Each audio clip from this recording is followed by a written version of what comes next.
Tayong lahat ay sumandalingin po. Tayong lahat ay manalangin. Dakilang Diyos, ang banal, pinupuri ka namin at pinasasalamatan sa pagkakataon na pinagkaloob mo sa bawat isa upang muli ay ganamin namin ang aming worship marathon ito. Salamat po sa tagumpay na pinagkaloob mo sa bawat isa sa amin. At humihiling po kami ng iyong tulong sa gabing ito. Samahan mo po kami, Ama. Ikaw ang maglangis sa lahat ng itatayo mo sa aming harapan. Sa mga aawit, sa mga manuto, lalo higit sa lalaking magdadala ng iyong mga banal na salita. Gawin mong matagumpay ang aming gawain sa gabing ito. Ang iyong banal na Espiritu ang sumama sa amin at manguna sa pasimula hanggang sa katapusan. Umaasa po kami, Panginoon, na ikaw rin ang mag-iingat sa iba namin mga kapatid na wala pa sa lugar na ito. Ikaw po ang magdala sa kanila at hayaan mo makasama namin sila sa aming pagpupuri at pagpapasalamat sa iyo. Ikaw, Panginoon, ang inaasahan namin na sasama sa amin sa kabuuan ng aming gawain ito. Ito ang aming samo at hiling sa pangalan ni Jesus. Everybody say, Amen. Lahat ay sinigaw na, praise the Lord. Praise the Lord. Hallelujah. Glory to Jesus.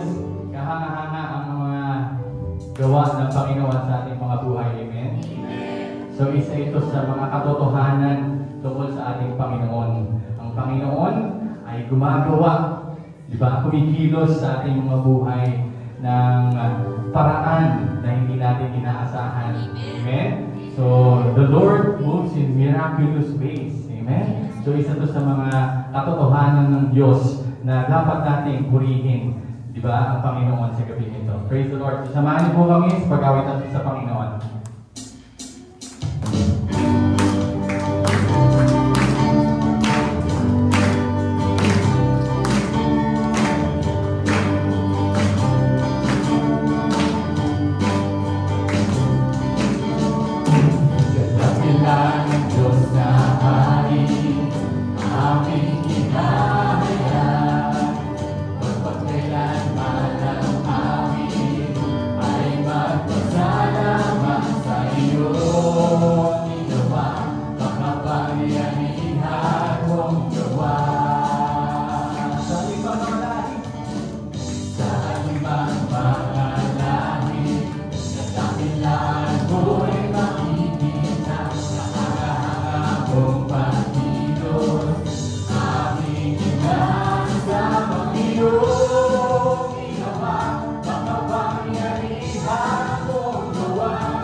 Thank you.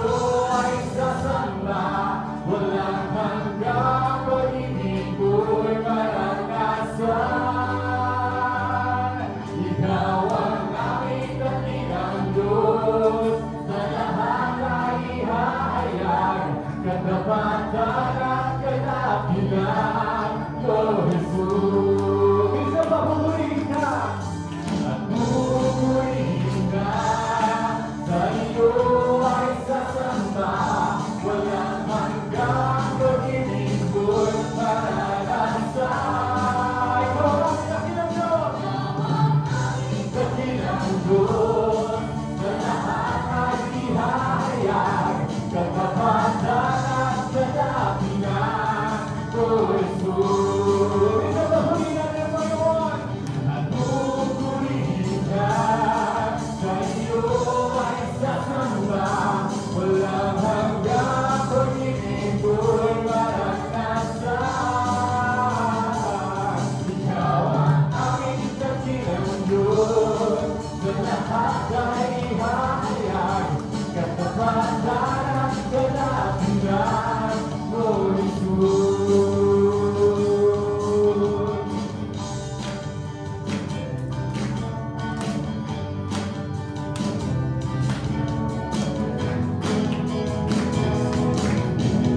Huwag mag-alala sa mundong ginagawan, ang buhay ko ngayon may katiyakan.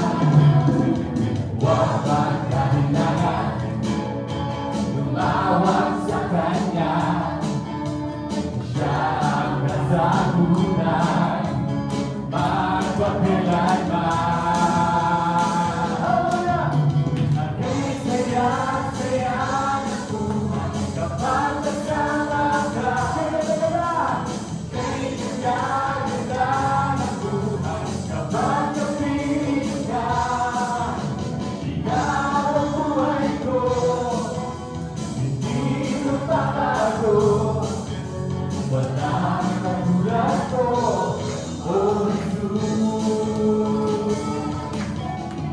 Ikaw ang mahalaga sa buhay ko ito, walang pangangamba, ikaw ang pag-asa. Sa'yo lang nakatuan,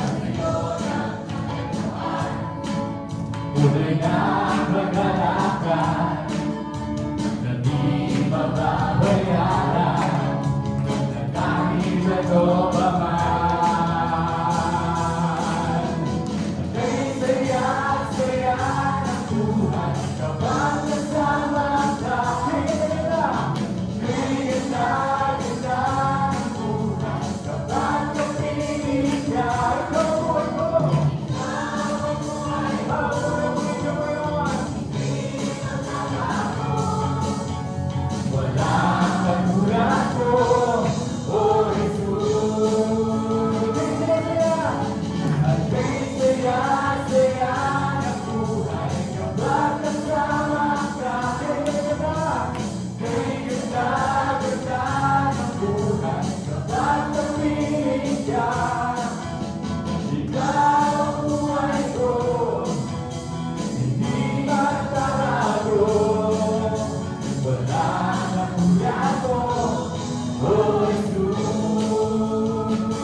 Mga kamay at ito ay igawa. Jesus, ating Diyos ay tunay, sumayaw, umina sa awitin. Problema'y kalimutan, pagkat siya'y may kasagutan. At tayo lahat ay umawin sa tubig makalangin. Ang Diyos naman, ang Diyos naman ay papurihan, papurihan, banal niyang pangalan. Taas mga kamay, at ito ay ikaw ay Jesus, na ating Diyos. Ay tunay, sumayaw, umindang, sa awiting may galang. Problema'y kalimutan, pagkat siya'y may kasagutan. Tayo lahat ay umawin! Tayo lahat ay umawin sa tuntunin makalangin. Ang Diyos naman papurihan, papurihan, banal niyang pangalan. At tayo lahat ay umawin sa tugtugin makalangin. Ang Diyos naman ay papurihan, papurihan, banal niyang pangalan. Ang Diyos ay kapal, ang Diyos ay kapal, ang Diyos ay kapal, ang Diyos ay kapal, ang Diyos ay kapal, ang Diyos ay kapal, ang Diyos ay kapal, ang Diyos ay kapal. Hindi nagbabago, hindi nagsasangi, mundo man ay lumipas, salita niya ay wagas. Hindi nagbabago, hindi nagsasangi, mundo man ay lumipas, salita niya ay wagas. Hindi nagbabago, hindi nagbabago, hindi nagsasangi, mundo man ay lumipas, salita niya ay wagas. Tayo lahat ay umawin sa tugtugin makalangin. Ang Diyos naman, ang Diyos naman ay papurihan, papurihan, banal niyang pangalan. Papurihan, banal niyang pangalan.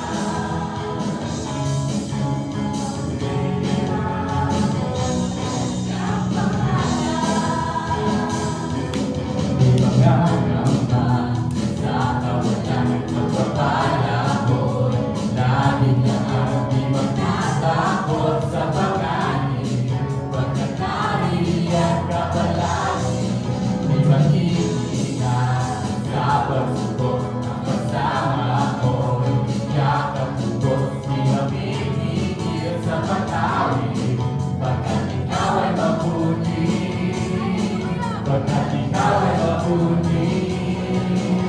Huwag ipagod, hindi nagkukulang sa pagkat, at iba, niyaya ko'y sagana at kumahabaw sa pagkat, at iba, sapat na sa lahat kong nangangailangan, iba sa lahat ko'y naasahan, wala naman mahirap.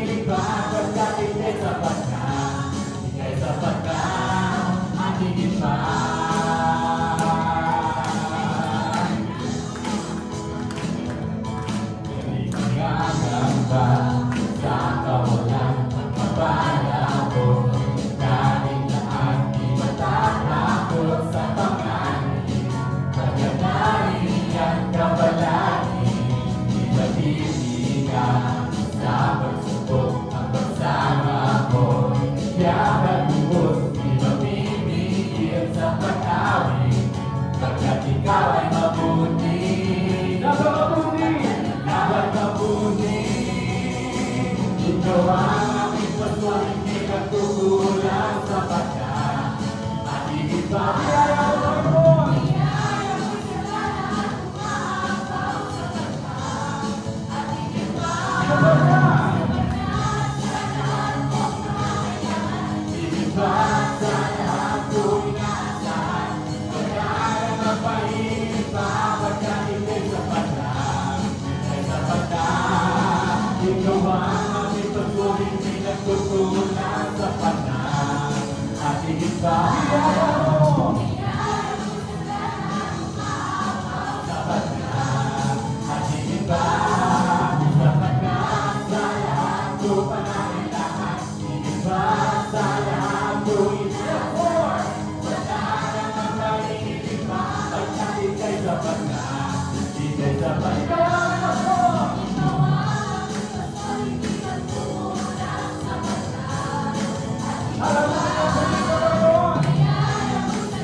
Patuloy natin sa pahinang aming Panginoon ngayong bumagaan ngayong gabi. Hallelujah. Kasama natin ang Panginoon. Hallelujah. Glory to God. Tunay na napakabuti ng ating Diyos.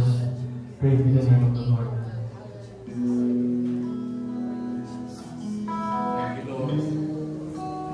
Thank you, Lord.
Sumasamo sa iyong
ay kakalam na ng ating mga offerings.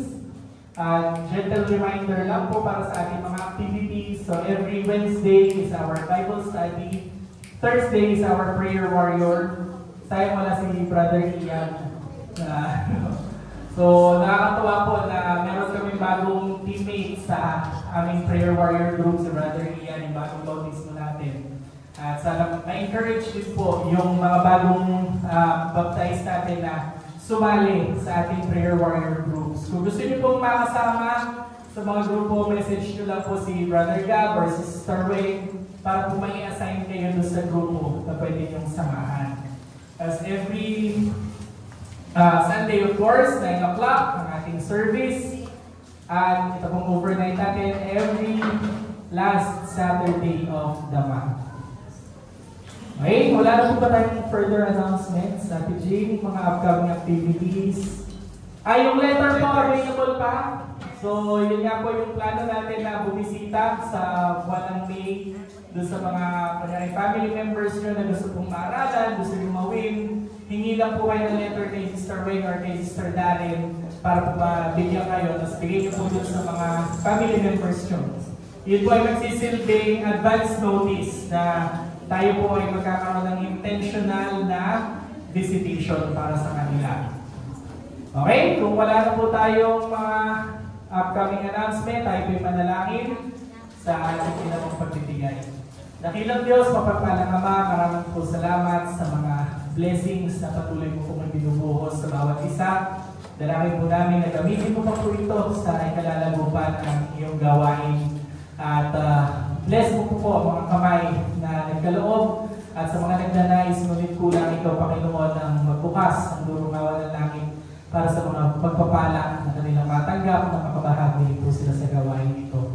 At ilayo mo po ito sa namamanalakman at lahat ng ito ay binabalik namin sa dakilan natin sa pangalan ni Jesus. Amen and amen. So tayo po ay nakulang sa pangalawang bahagi na tinatawag po si Brother Victor. Hallelujah. Tayo lahat po ay tumayo bilang paggalang sa salita ng ating Panginoon at tayo manalangin muli. Hiling tayo ng kanyang paggabay sa ating gagawin pakikinig muli ng kanyang mga salita. Let's all bow our heads and let's all pray. Dakilang Diyos, kapagpalang Ama, purihin ka po sa gabing ito na muli kami ay makikinig ng iyong mga salita. Mangusap ka, Panginoon, sa pamamagitan ng tao na itinayo mo sa aming harapan. Ikaw, Panginoon, ang aming makita at marinig sa mga oras na ito, Panginoon. Buksan mo ang aming mga puso. Ganon din ang aming mga isipan na maunawaan namin ng lubos ang inyong pong kalooban sa gabing ito. Hayaan mo, Panginoon, na tumimo sa aming puso at isipan ang lahat ng mga salita na aming maririnig at matututunan ngayong gabi.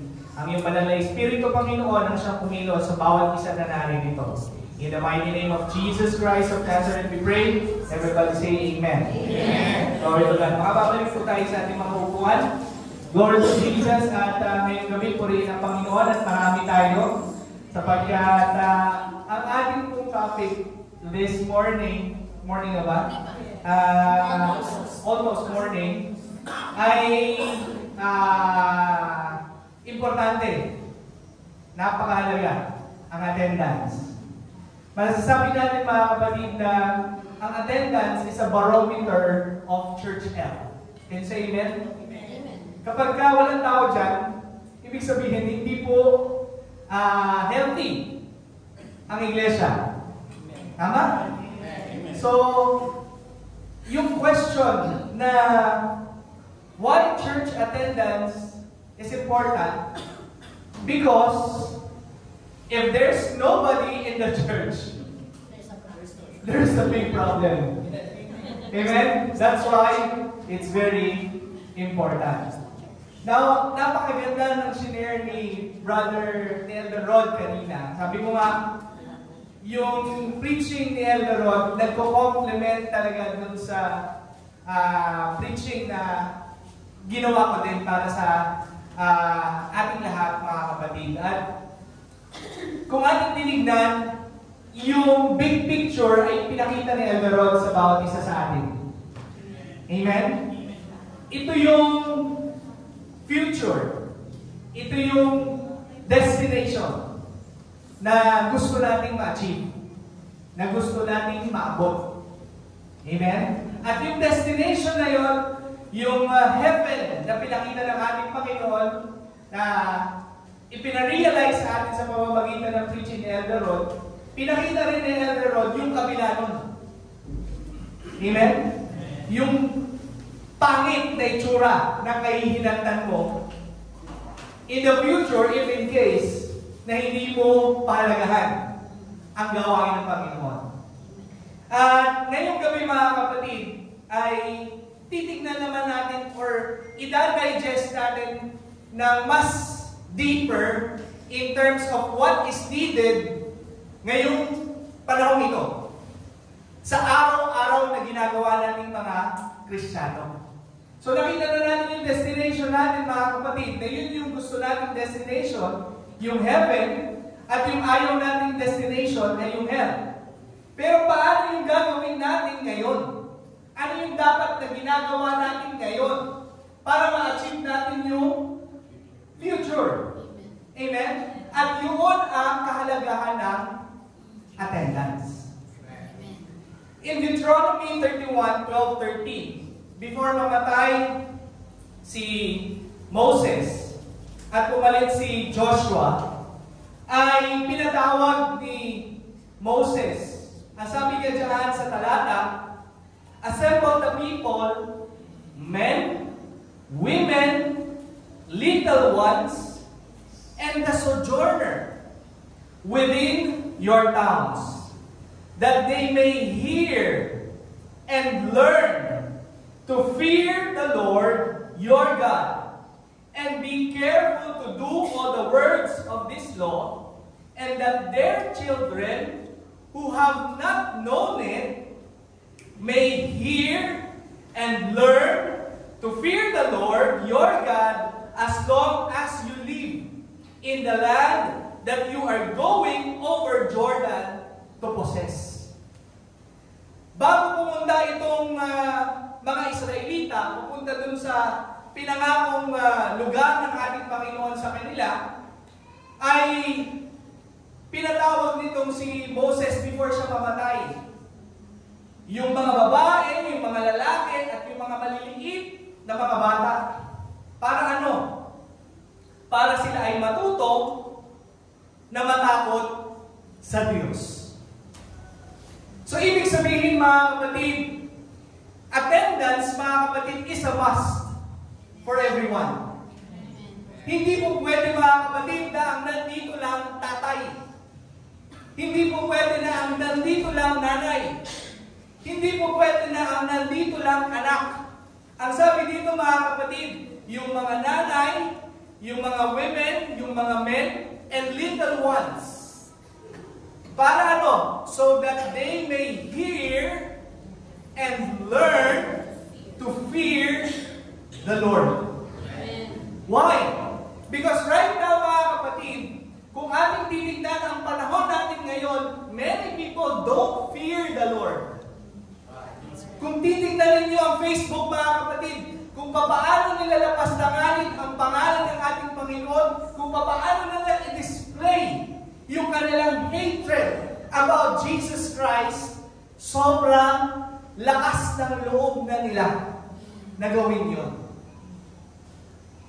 At hindi natin makikita mga kapatid, learning and hearing to fear God, to fear the Lord outside of the church. Why? Because the Lord designed the church. Bakit iniutusan ng ating Panginoon ng mag-build ng tabernakulo? Sapagkat yung mga tao na kanyang pinili, ninanais niyang iparamdam, iparanas at ipamalas ang kanyang presensya sa isang lugar na makikita at mararanasan ng lahat ng kanyang mga taong pinili ang kanyang kapangyarihan. Amen? Yung pagbaba ng presensya ng Panginoon doon sa tabernakulo. At kapag wala ka doon sa tabernakulo, hindi mo mararanasan, hindi mo makikita, hindi mo mararamdaman ang presensya ng Panginoon dahil wala ka doon sa tabernakulo. Kaya napaka-importante mga kapatid ang church attendance sa bawat isa sa atin. Dahil ang presensya ng Panginoon, itinakda ng Panginoon na sa kanyang mga pinili, merong isang lugar na pinagsasama-samahan natin na doon tayo imimit ng ating Panginoon para iparamdam ang kanyang presensya sa atin at ang kanyang kapangyarihan ng sama-sama. And aside from that, mga kapatid, sabi nga dito, to learn and to fear the Lord God and be careful to do all the words in the law. Bagaman tayo, mga kapatid, ay wala na sa batas. Hindi na tayo nabubuhay sa batas ng ating Diyos, kundi sa biyaya ng Panginoon.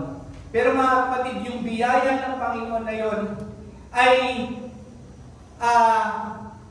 hindi nangangahulugan na wala na pong law, na wala ng batas. Ang ginawa ng Diyos, yung batas, inilagay niya at iniukit niya, hindi na sa bato, kundi sa bawat puso natin. Kaya nararamdaman ninyo, mga kapatid, yung conviction. Nararamdaman ninyo na sa salita ng Panginoon na naririnig natin, kino-convict yung puso natin. At yung batas ng Diyos, doon itinatatak ng Panginoon yung kanyang mga law, yung kanyang mga utos. Amen? Kaya every time, mga kapatid, na tayo ay merong maling gagawin na taliwas sa kagustuhan ng Panginoon, nandoon ang konsyensya. Nandoon ang conviction na parang, Lord, hindi yata tama itong ginagawa ko. Kasi inilalagay ng Diyos yung kanyang batas sa puso mo nung tinanggap mo siya. Dahil nabubuhay na tayo sa biyaya ng ating Panginoon. Now, sabi niya dito,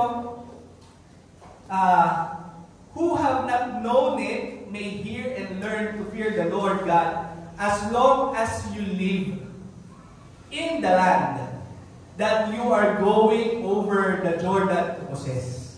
So, ibig sabihin, habang hindi pa sila pumupunta doon, namumuhay sila at ginagawa nila yung kalooban ng Diyos hanggang makarating sila doon sa lupang pangako.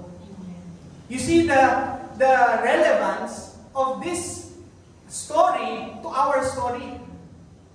We are the same as these Israelites who are traveling, katulad ng sinasabi ni Elderod, na meron tayong destination na pupuntahan. At habang tayo papunta doon sa destination na yan, mga kapatid, merong commandment ng ating Panginoon na sabi niya dito, hear and learn to fear the Lord your God as long as you have lived in the land that you are going over the Jordan to possess. Ano ba yung pupuntahan natin to possess? The promised land. Heaven, mga kapatid. Yun ang ating destination. Pero habang hindi pa tayo nakakarating doon, mga kapatid, sabi dito, we need to learn and hear to fear the Lord and live. Sabi dito, as long as you live in the land, habang nabubuhay kayo dyan sa lupang kinalalagyan ninyo. So, ibig sabihin, habang tayo, mga kapatid, na nandito pa rin sa lupang kinalalagyan natin, mga kapatid, meron tayong obligasyon. Meron tayong responsibility sa ating Panginoon na gawin. At yun ay dumalo at umattend sa assembly ng mga mananampalataya to learn and to hear the Word of God. Palakpakan natin ang ating Panginoon. So we need to learn and to hear, to fear the Lord while we are waiting for His coming. Amen? So hindi tayo pwedeng tumigil. Now, Brother Don, I can hear the Word of God. May podcast nga 24/7. Nakakapakinig ako ng Word of God. Pero mga kapatid, hindi po yun yung will ng Lord. Amen. Hindi po yun ang will ng Lord. Kahit nasabihin na natin na technology makes the life of people easier, makes the life of Christian easier, mga kapatid. But technology can be used by the devil to make the lives of the Christian easier and deadlier. Amen? Ano ibig ko sabihin? Pwedeng yun yung way ng Diablo para i-deceive ang tao para hindi gawin ang kalooban ng Diyos at umasa doon sa technology na ipinapain ng kaaway. Amen? Sabi kanina doon sa preaching ni Elder Rod, basahin natin muli. Hebrews 10. Babasahin ko hanggang 29. Sabi dyan, do not, or not neglecting to meet together as is the habit of some, but encouraging one another, and all the more as you see the day drawing near. Tingnan natin bigyan natin ng pansin, mga kapatid, yung bawat salita. Not neglecting to meet together. So meeting is not alone. It should be with somebody. Amen? Amen. So, kapag tayo ay nakikinig ng salita ng Panginoon sa podcast, hindi po masama yun. Makakatulong po yun sa atin habang tayo wala pa sa tabernakulo. To keep ourselves busy with at tawag dito sa mga distractions yan. With the distractions na meron sa lipunan. Ano yung mga distractions na yun? Marami. Andiyan na Netflix. Andiyan na kung ano bang mga pwede natin mapanood sa TikTok na can be trash or hindi ka pakipakinabang sa ating mga spiritual na pamumuhay. At yung mga podcast, yung mga preaching na yon, nakakatulong yon. Instead of listening and watching dun sa mga walang tulong, hindi ko nasasabing walang kwenta, walang tulong or walang benefit sa ating spiritual life. Amen? So yung mga preachings na yun, hindi po yun masama na makinig tayo sa podcast. Pero ang masama ay umasa lang tayo dun sa podcast at kalimutan, katulad ng sinasabi dito, as a habit, sabi niya, as is the habit of some, ibig sabihin, it is deliberately done. Nakukuha natin? Hindi po siya masasabi natin nagkataon lang. Sinasadya na kalimutan. Sinasadya na hindi umaten. Sinasadya na huwag puntahan. Sinasadya na huwag makarating. Yun yung sabi dito, mga kapatid. But, ang sabi niya, but encouraging one another, and all the more as you see the day drawing near. Pinakita ni Elder Rod kanina that the day is drawing near. In 67 years of existence with Elder Rod, this is the only time that he experienced 58 degrees Celsius na init. Hindi ko po kayo tinatakot, mga kapatid. Ang sinasabi ko sa inyo, mga kapatid, na totoo ang salita ng Panginoon na malapit na talagang dumating ang ating Panginoong Diyos. Kaya tayo ay hindi pwedeng magpatumpik-tumpik. Hindi natin pwedeng gawing habit ang hindi umattend sa assembly ng ating Panginoon. Amen? Amen? Huwag natin gawing habit yun, mga kapatid. Kapag naging habit mo na yun, mga kapatid, mag-isip-isip ka na. Huwag din natin gawing habit, mga kapatid, na tayo ay late sa gawain ng Panginoon. Why? Paano sabi ni Elder Rod, kung dumating na ang Panginoon, doon sa araw na yun, 9 o'clock, dumating ka 9:15, sayang. Diba? Nakarating naman ako, Lord, hindi ako absent. Late nga lang. Sayang pa rin. Amen? That's why attendance is important. It's a must. Palakpakan natin ang aming Panginoon. Sabi niya dito, for if we go, ano yung kasunod? Tignan nyo basahin natin ulit. Tignan natin yung context, mga kapatid. Sabi niya doon, more as you see the day drawing near. Ano yung sinunod nila? Ano yung sinunod ni Apostle Paul? For if we go on sinning deliberately. So mga kapatid, when we do not go meeting one another, we are sinning deliberately. Ang sabi niya dito, after receiving knowledge of the truth, there no longer remains a sacrifice for sins, but a fearful expectation of judgment and a fury of fire that will consume the adversaries. Sabi dito, anyone who has set aside the law of Moses dies without mercy on the evidence of 2 or 3 witnesses. So pinapakita niya dito na nung panahon ng law, kapag ang isang Kristiyano ay sumuway sa kautusan ni Moises, mayroong 2 witness, pwede silang patayin. Amen. Pwede silang mamatay at patayin dahil sa pagsuway doon sa law ni Moses. Now, ito yung kasunod, mga kapatid. Tingnan natin kung gaano kabigat ang nangyayari sa atin sa hindi natin paggawa or pagsunod sa kalooban ng Panginoon.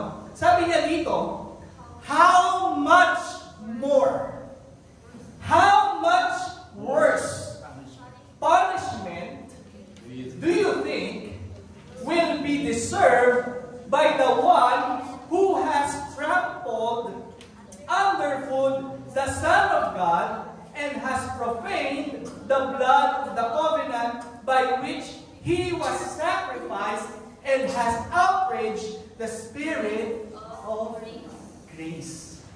Ibig sabihin, mga kapatid, mas matindi yung ating pag-neglect sa kautusan ng ating Panginoon sapagkat ibinigay niya yung kanyang sariling dugo.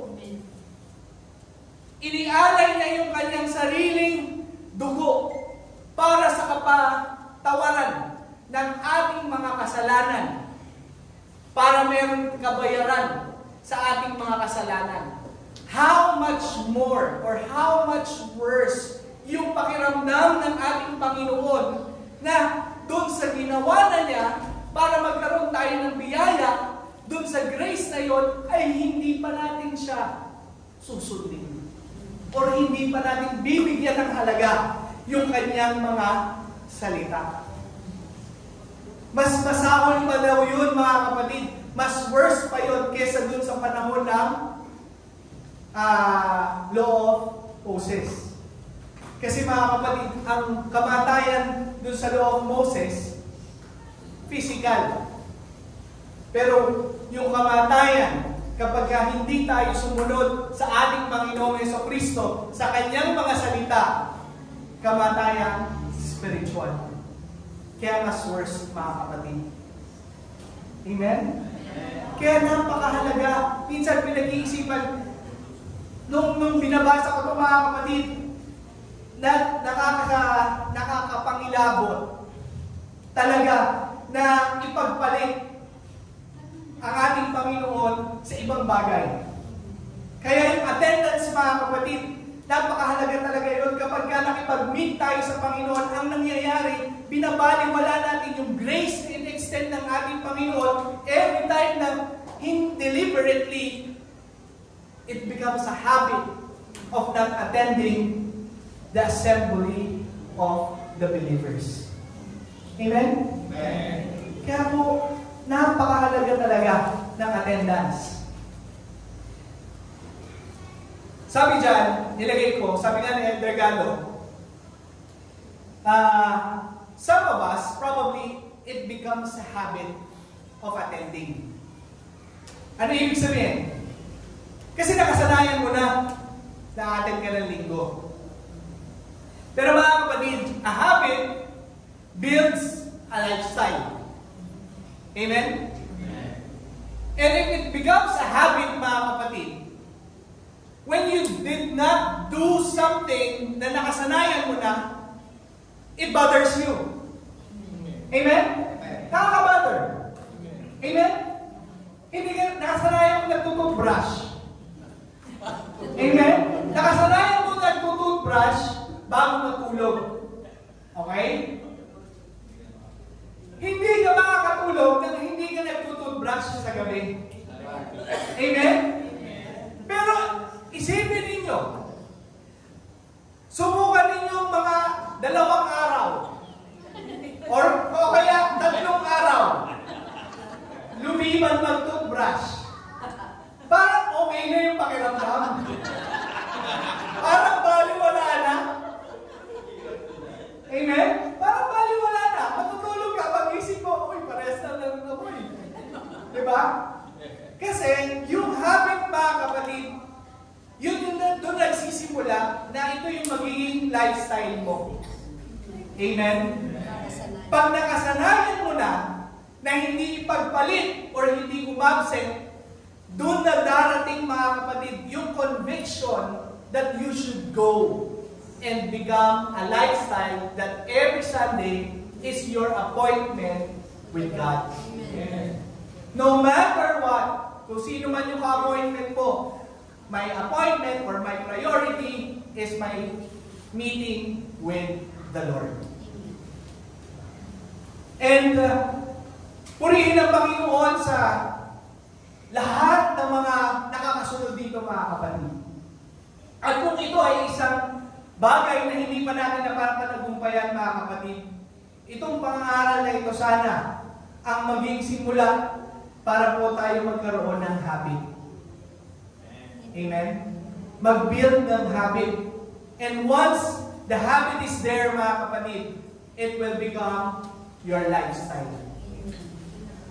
Ibig sabihin, ipinamumuhay mo na siya. Yung kalooban ng Panginoon, ipinamumuhay mo na. Huwag sanang mangyari, mga kapatid, na yung ating pagdalo ay nakabase sa tao. Ano ibig ko sabihin? Nahihiya kasi ako kay Elder Rod. Baka hindi ako makita. 2 linggo na ako hindi nagpapakita dun sa church. Baka bisitahin na ako ni Elder Rod. Nahihiya kasi ako kay Elder Galo. O kung sino bang kinahihiyan ninyo, mga kapatid, huwag po kayo sa tao mahiya. Mahiya tayo sa Panginoon dahil ang sabi niya, much worse yung ginagawa natin deliberately dahil binigyan na tayo ng sakripisyo. Siya na yung nag-sacrifice para bigyan tayo ng biyaya na ibinigay sa ating lahat. At binabaliwala natin yung biyaya na yun na ginawa ng ating Panginoon kapag hindi natin binibigyan ng importansya at nahihiya tayo sa tao lang at hindi sa Diyos. Amen? Lastly, mga kapatid, Ephesians 4:11 to 16. And He gave the apostles, the prophets, the evangelists, the shepherds, and teachers to equip the saints for the work of ministry. Sino sa inyo graduate ng grade 1? Sino sa inyo graduate ng grade 3? Okay. O hindi ko na sasabihin graduate ng college. Kahit hanggang grade 3 na lang. Sa tingin niyo, mga kapatid, kung absent kayo, how many absences does the school allow in order for you to graduate? Ilang absent? At least 70%. At least 70% ng whole sem, nandun ka. Okay? Kung hindi, babagsak ka. Amen? Sa school pa lang yan. That's how important attendance is. Amen? Sa opisina. Yan. Sa opisina, how many times ka pwedeng maging absent bago ka matanggal? 90%. Ha? 90% dapat ng attendance mo, nandun ka. Amen? So, kung sa school, kung sa opisina, mahalaga ang attendance, how much more sa iglesia ng Diyos. Amen? Sabi dito, yung mga apostle, prophets, evangelists, shepherds, and teachers, inilagay sa iglesia para ano? To equip the saints for the work of ministry. Ibig sabihin, mga kapatid, bawat isa sa atin, merong pag-aaralan, merong gagawin, merong equipping na ginagawa sa loob ng iglesia. Kaya merong mga aral, merong mga tagapagturo to equip the saints. Yung mga teachers, are they equipping the children? Yes. Yung mga managers, are they equipping the employees? Some. But that is their role. Amen? That's their role. Else, matatagal yung manager. Amen? So, merong role of equipping. At yung role of equipping, there must be somebody that should be equipped with those people. Imagine niyo mga kapatid, kung nandito ako, walang tao dyan, sino i-equip ko? Wala. Kaya po importante na nandyan kayo. Hindi ibig sabihin na hindi kayo nagsasalita sa ibabaw ng pulpitong to, wala kayong halaga. Hindi ibig sabihin na wala kayo dito sa likod ng tagatugtog na to, wala kayong halaga. Hindi ibig sabihin na wala kayong ginagawa sa laptop, sa kung anuman, wala kayong halaga. Meron kayong halaga sapagkat kung wala kayo dyan, walang i-equip ang mga propeta, ang mga apostles, ang mga teachers. That's why every one of us must be present during assembly. Amen? So, ano bang sabi? For building up the body of Christ until we attain to the unity of the faith and of the knowledge of the Son of God, to mature manhood, to measure of the stature of the fullness of Christ, so that we may no longer be children. Amen? Kung hindi ka nag-grade 1, mag-grade 2 ka ba? Kung hindi ka nag-grade 2, mag-grade 3 ka? Kung hindi ka nag-first year college, magsa-second year college ka po kaya? Hindi ka makakarating ng college kung hindi ka nag-grade 1, grade 2, grade 3, high school hanggang college. Hindi mo yun ma-achieve kung hindi ka pumunta dun sa, hindi ka naging present sa grade 1 hanggang grade 6. Amen? So, ganoon din sa ating mga kapatid. Yung graduation day natin mga kapatid is when we face God in heaven. Amen. That's our graduation day. And while we are here, katulad ng sinabi doon sa ating binasa kanina sa Deuteronomy, while we are living in the land, mga kapatid, we are being equipped to become man. Para hindi na tayo maging mga bata. Why?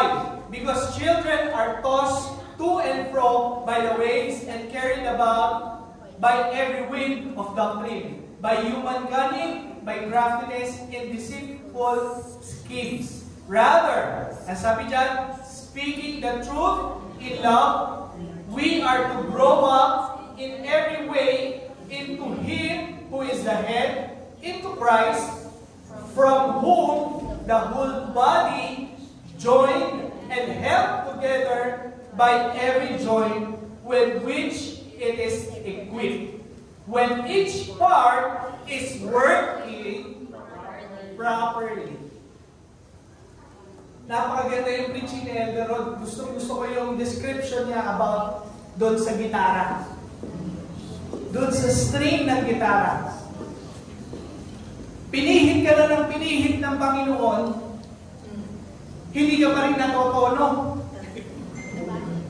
Amen? Minsan ganun tayo mga kapatid.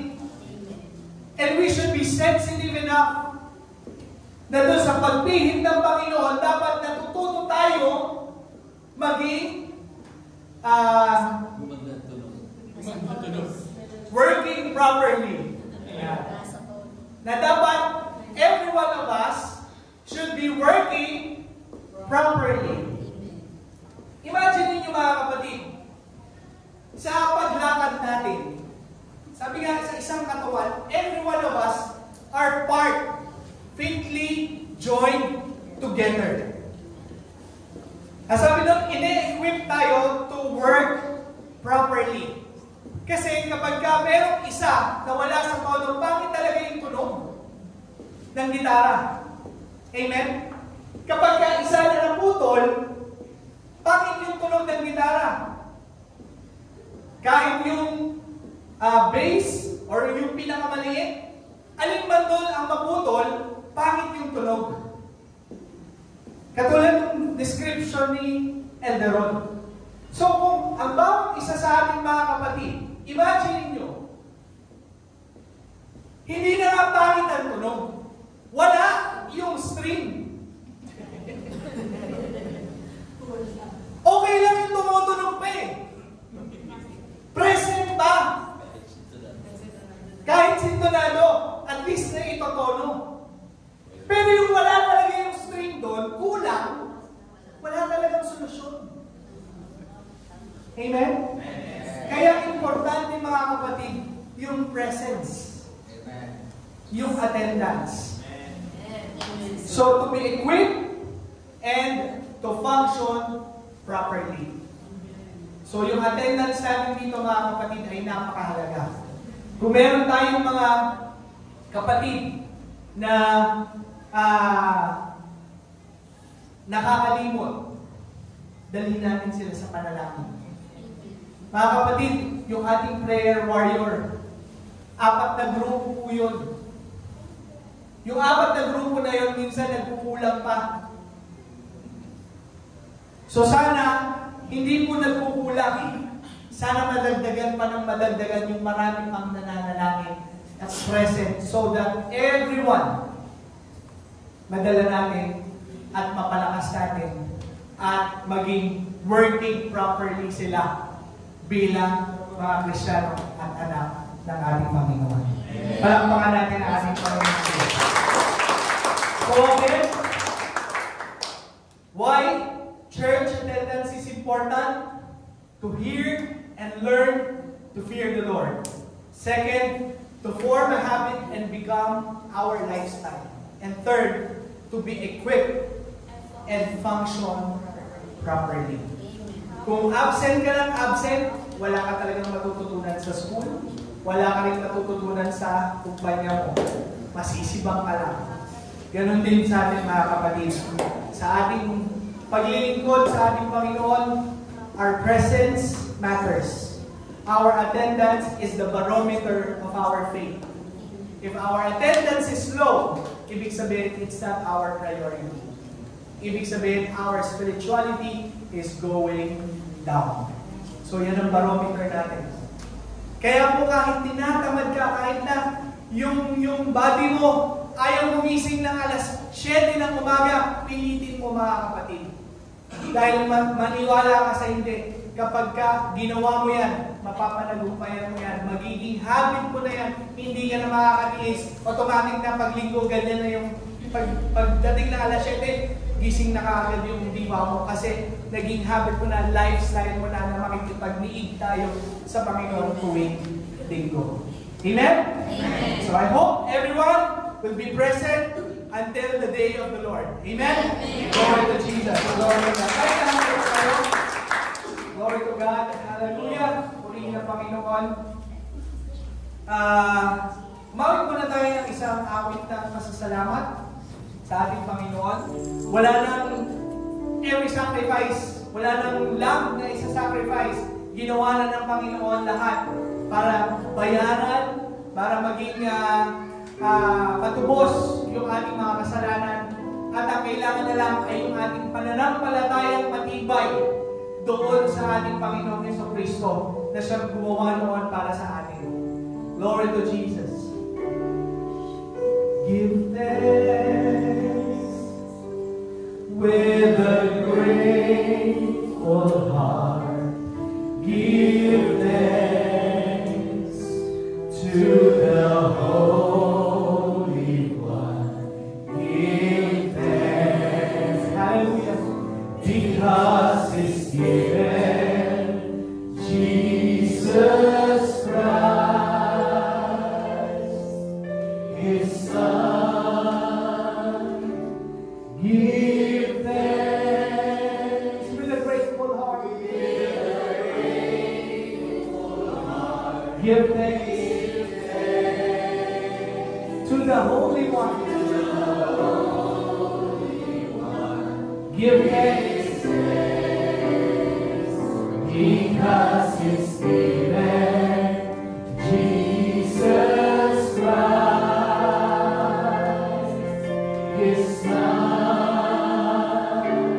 And now let the weak say, I am strong. Let the poor say, I am rich, because of what the Lord has done for us. And now, let the weak say, I am strong. Greatness. Hallelujah. Let the poor say, I am rich. I am rich because of what the Lord has done. Oh, yes, Jesus. One more time. And now. And now, let the weak say, I am strong. Let the poor say, I am rich, because of what the Lord has done for us. Give thanks. Hallelujah! We give thanks to you, Lord. Hallelujah! Purihin ka, Panginoon. Hallelujah! Dakilang Diyos, mapagpalang Ama, marami pong salamat sa iyong mga salita na patuloy na nagpapaalala at nagtuturo sa amin, Panginoon. Lord, hayaan mo, Panginoon, na iyong mga salita ay patuloy na tumimo sa aming mga isipan at sa aming mga puso, Panginoon. Hayaan mo, Panginoon, ang aming commitment sa aming pong paglilingkod ay tumibay sa pamamagitan po ng mga salita na aming narinig. Lord, hiniling namin na ikaw ang patuloy na kumilos sa bawat pamilya ng aming mga LX brothers and sisters, O God. Dalangin namin, Panginoon, na kung sino man, Panginoon, na hindi po nila kasama ngayon, nawa po sa mga susunod po namin mga gawain, ay makasama po namin ang lahat ng mga mahal namin sa buhay sa paglilingkod sa iyo, God. Lord, tulungan mo kami, Panginoon, na magawa namin ang aming pong commitment. Alam namin, Panginoon, na patuloy na mayroon kaming mga kahinaan, subalit sa aming kahinaan, doon ka nagiging malakas, Panginoon. You are our strength. You are source of our strength, Panginoon. Not by our might, nor by our power, but by your Spirit, O God. You said it, O Lord, that we will be able to do it, O God. Lord, ingatan mo po ang bawat isa sa aming pag-uwi. Ilayo mo po kami sa anumang mapamakan at dalhin mo kami muli sa iyong gawain na bitbit ang pananagumpay. In the mighty name of Jesus Christ of Nazareth, we pray. Everybody say Amen. Tanggapin po natin ang blessing ng Panginoon. Tatapos na pusan, paalam na. Magpakasama kapisan ng Banal na Espiritu ay sumaating lahat. God bless you. Good night. At sa mga ating gawain.